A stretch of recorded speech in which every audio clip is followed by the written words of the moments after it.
My name is Mark Young, Junior. I can say junior. My father is here. Next one.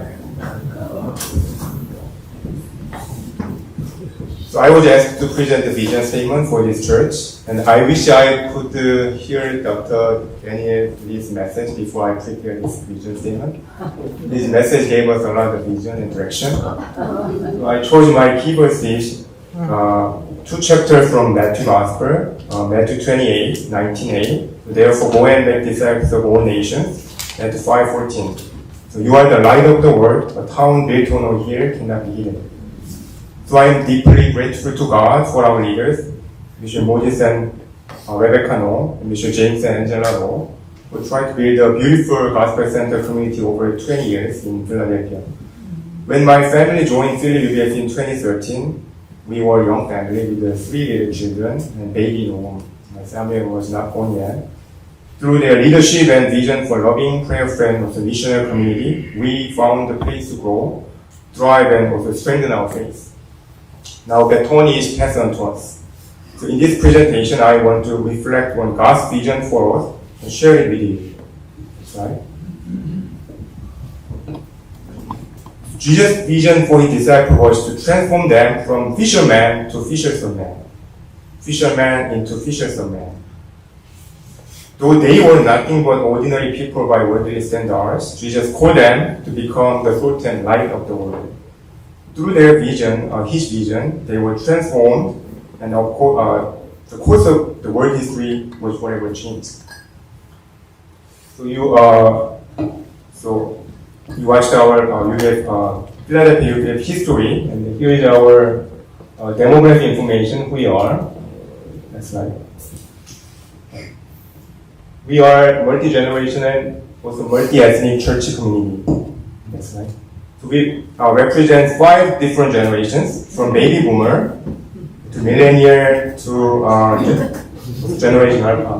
Right is the MZ generation, 28 people, over 65% of our church population. So we are also multi-ethnic church. So we have Koreans and Korean American, also Mexican, German, Ghanaian, Ugandan, Indonesian, and Korean American, German/Korean American.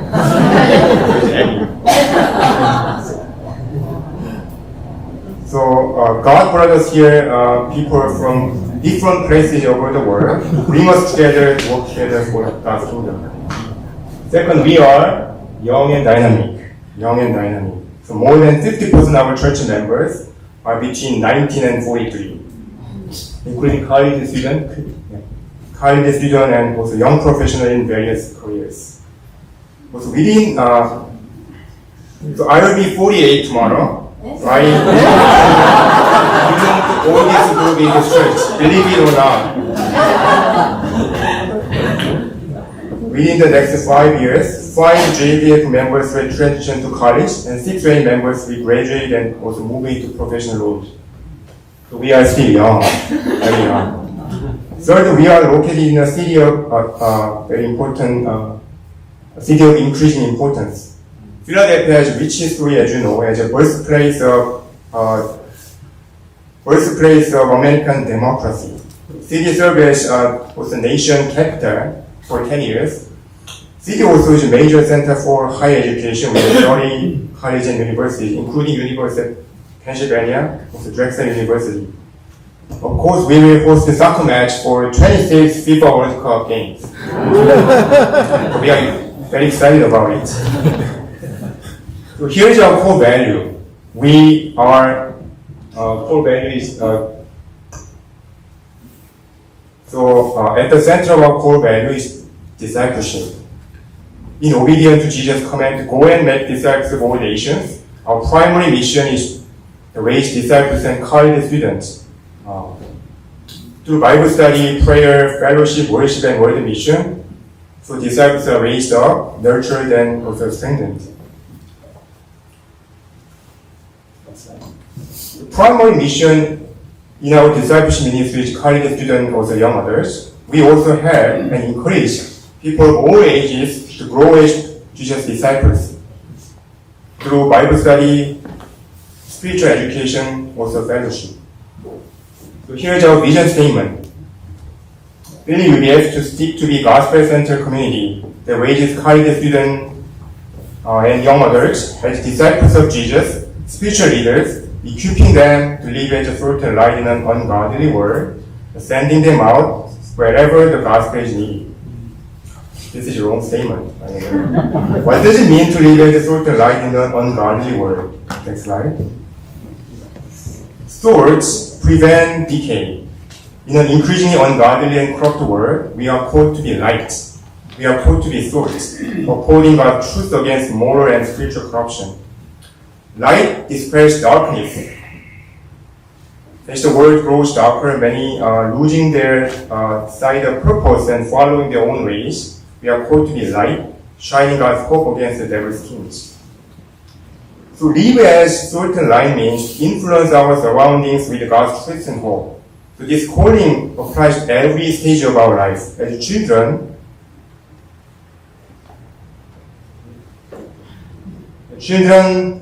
we honor parents, obeying them and following their guidance. As teenagers, we develop character and make wise decisions, standing firm in our faith amidst the peer pressure. As college students, we glorify God through our studies and relationships.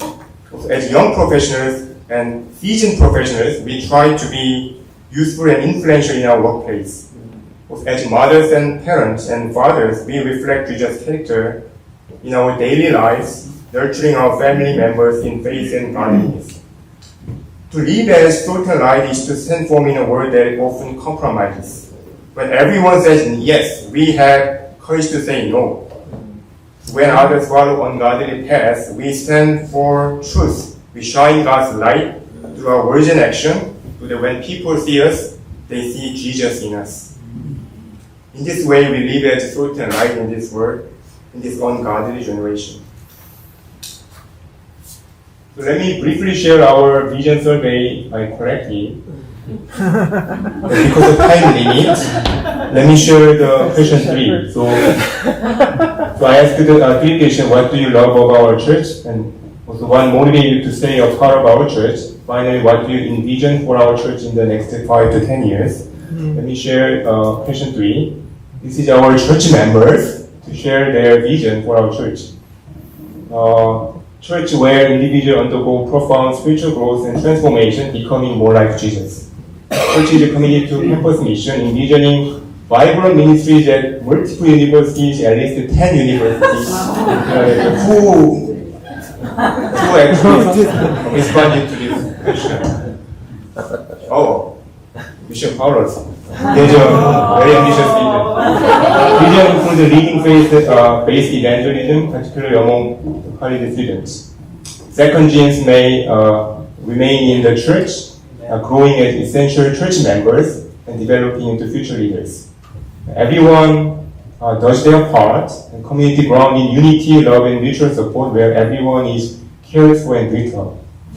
Finally, let me share one member. I don't know the name, but shared a very beautiful statement. Next slide. So, Daytona, can you read this statement for us? The most powerful things I have seen in the church have not been the more visible fruits like the number of people attending worship services or the numerical success of outreach. No, it is rather the unexplainable change in people within the church. Transformation of those unlikely people that I never would have believed to have changed into someone bearing His image. Seeing members of our church become more like Christ and undergoing a spiritual metamorphosis has left me alone. My vision for the next 10 years is that the members of Philly UBF may all become more like Christ and may grow abundantly in spirit. Amen. So I just knew that it was written by David Noah. I said that all. I said that we should write the song. This is our vision. Next slide. Our vision is raising disciples who shine as salt and light, sent out to bring the gospel wherever it's needed. Can you say all together? This vision is our vision. Raising disciples to life, send out to bring the gospel wherever it's needed. That's right. So wherever means everywhere and anywhere. It could be foreign land where we become missionaries, or it could be our home, workplace, or neighborhood. We do not want to be steady, focused only on ourselves, keeping our faith quietly. Instead, we want to be missionary, actively sharing the gospel, which are beyond ourselves, wherever that may be. If God calls us, we may obey God's call by bringing the gospel wherever it is needed. Our vision is to become a church that sends out missionaries to the world, welcome those from abroad with a servant heart. We send out and we welcome those who come, believing that it is more blessed to give than to receive. So please pray for us that we may raise disciples of Jesus who live as a salt and light, bring the gospel wherever it is needed. Amen.